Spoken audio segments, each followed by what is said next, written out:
જો આજે આપણે આરાધના જવાનો ટાઈમ થોડો કાઢ્યો છે ફરવા ડિસેમ્બરમાં લઈ જઈએ ફરવા આજે લઈ રામ રામ ડાયરાના આજ આપણે ને આરાધના ધામ જાય છે ત્યાં હું તો જઈ આવ્યો 3-4 વાર ઘણી વાર ગયો હું કોઈ દી નથી ગઈ એટલે આપણે આ સ્પેશિયલી ટાઈમ લઈને એના માટે ટાઈમ લઈને જવાનું છે વિડીયોમાં કન્ટિન્યુ આગળ લેજો આજ મજા આવશે જોવાનું બધું તો જોવાલાયક સ્થળ છે મને મજા આવશે કેમ કે હું પહેલી વાર જાઉં ચાલો વિડીયોમાં આગળ લેજો કન્ટિન્યુ જોજો ચાલો તો આપણે આરાધના પહોંચી આવ્યા અહીં જો અહીંયા મસ્ત મજાનો ગેટ છે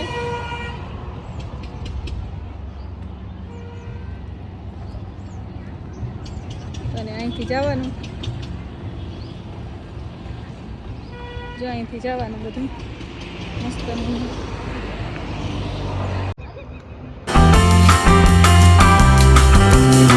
આપણે અંદર એન્ટ્રી મારી લીધી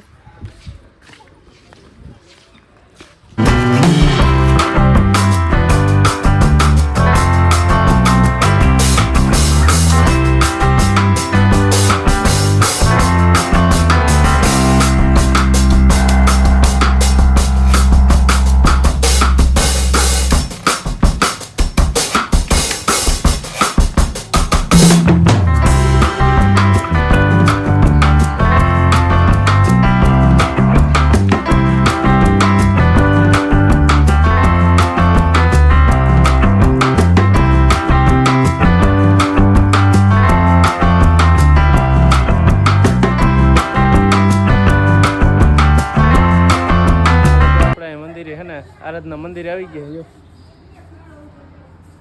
શું કે મજા આવે બહુ જ મજા આવે થોડોક તડકો વધારે થોડોક તડકો ઓછો થઈ જાય ને તડકો તો હવે ઉનાળામાં તડકો હોવાનો છે આમ તો 5 વાગ્યા આવ્યા પણ તડકો તો છે જ એટલે જો મંદિરની પ્રદક્ષિણા કરી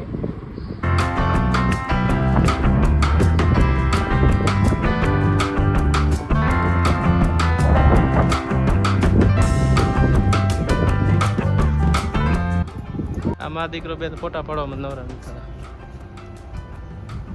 નહીં હાલો હવે જાવ આ બાજુ જોવા જાવ બધું જોવાનું બધું આ બાજુ જ છે ચાલો આપણે ટિકિટ લેવાઈ ગઈ હે એન્ટ્રી લેવાની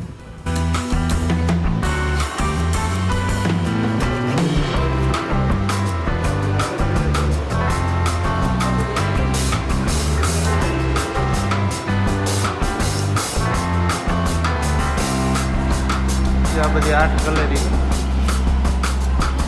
જોવા માટેની બધી રહ્યા છે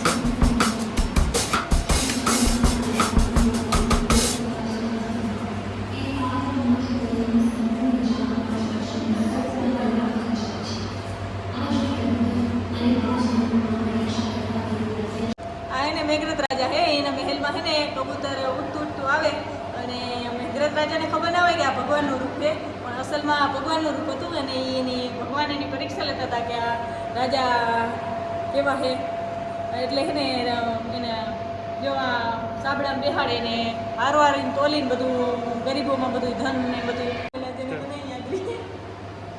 આ ટૂંકમાં બધી એની હે ને ધન દોલત એને હારવાર તોલીને ને બધે બધા ગરીબો દેવાનું હતું તો ટૂંકમાં એની બધી ધન દોલત પૂરી થઈ ગઈ ને તો આ સાંભળું ઉપડું નહીં પછી છેલ્લે મેઘરથ રાજા હતા પોતે ખુદ બેસી ગયા સાબડા ઉપર ત્યાં આ ટૂંકમાં ઉપડું સાબડું એટલે પછી ખબર પડી પેલા હે ને હાથ કાપી મૂક્યો ને તોય સાબડું ઉપડે નહીં પછી વળી પગ કાપી મૂક્યો તોય એ ઉપડે નહીં પછી ખુદ બેસી ગયા ને તોય સાબડું ઉઠો અને પછી ખબર પડી ગયા તો ભગવાન એના પરીક્ષા લેતા હતા તો કંઈક આવી છે એની કહાની તો આપણે આગળ જઈએ આ છે શ્રવણ કુમાર પોતાના આંધળા માતા પિતાની સેવા કરતો અને અહીંયા એકલવ્ય છે તેના ગુરુ દ્રોણાચાર્યનો અંગૂઠો આપતો જે આપણું દેશી ગામડાનું જીવન અહીંયા દર્શાવે છે નાના બાળકો રમતા હોય ફરિયામાં કબૂતરને ચણ નાખે આ બાજુ બાપા શું કહે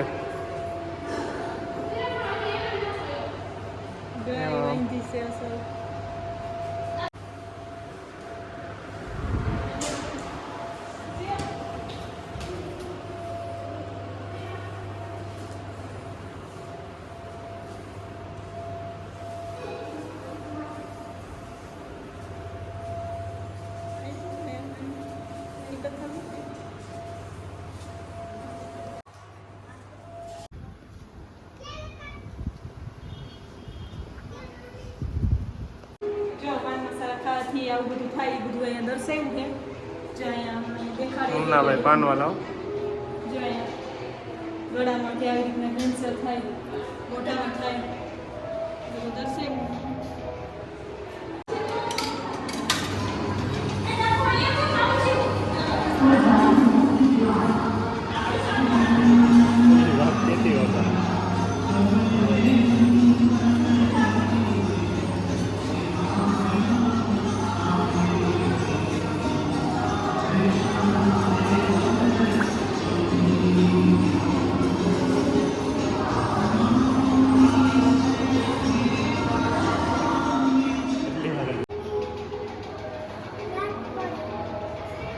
બીડી પીવાથી શું થાય ને એ દર્શાવ્યું છે. એ છેલ્લે આ હાલત થાય બીડી પીવાથી.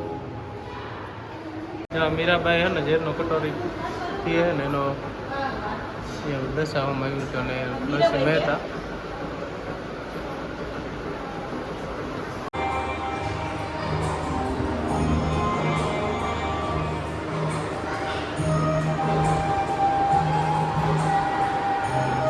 સાસુ સસરા ને શ્રીમતી પતિ ને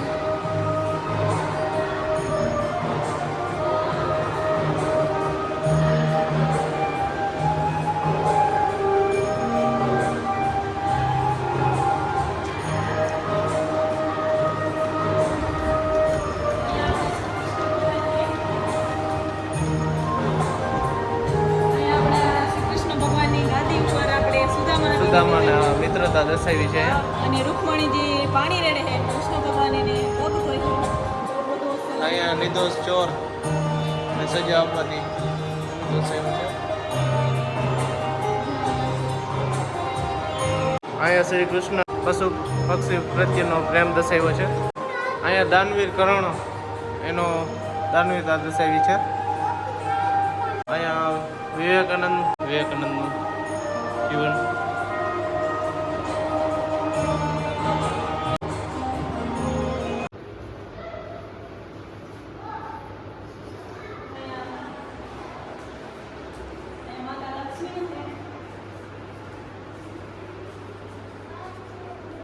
ધ્વંદન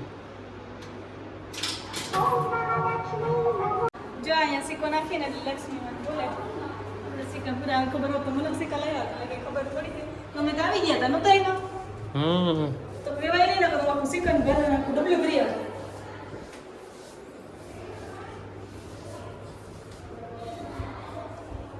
આમાં તમે જોઈ જોઈને થાકી જાવ પણ જોવાનું પૂછશે નહીં. એટલું બધું છે. તો આમાં પહેલી વાર આવી એટલે બહુ જ મજા આવે.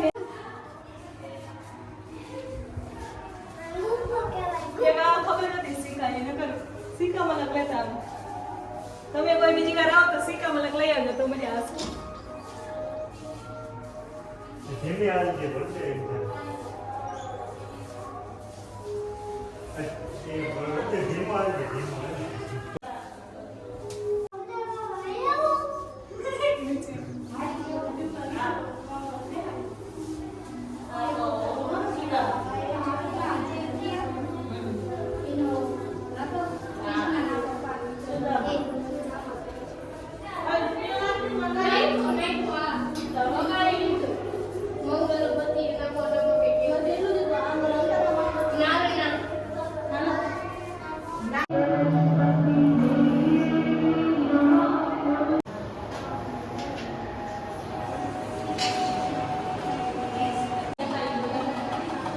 એ ભાઈનો પ્રેમ બતાવે છે.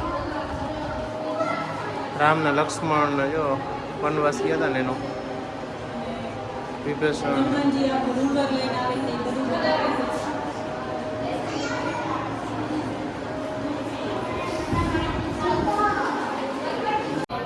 નેચરલ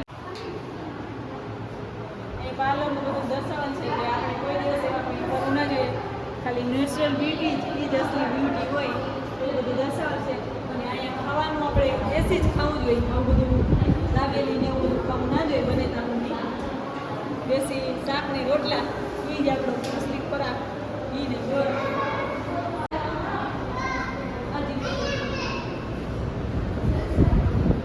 આ માલધારીનો મુખ્ય ફરી ફરીને થાકી ગયા એટલે તેડવો પડે. માલધારીનો નેરડો.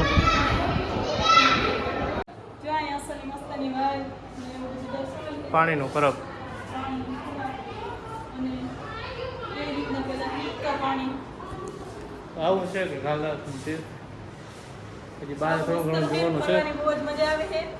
ને બળદગાડું ને બધું છે.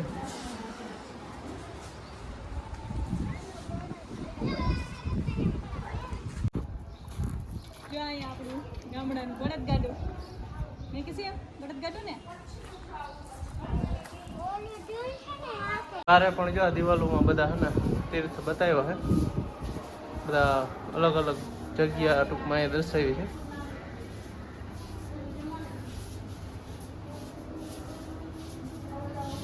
આ બધું જોવા માટે તો હે ને ટિકિટ નથી, બાકી અંદરની જે આર્ટ ગેલેરી છે ને એની ખાલી 30 રૂપિયા ટિકિટ છે માણસ દીઠ, અને 5 વર્ષથી ઉપરના હોય ને એની જ ટિકિટ છે. 5 વર્ષથી નીચેના હોય એની ટિકિટ નથી.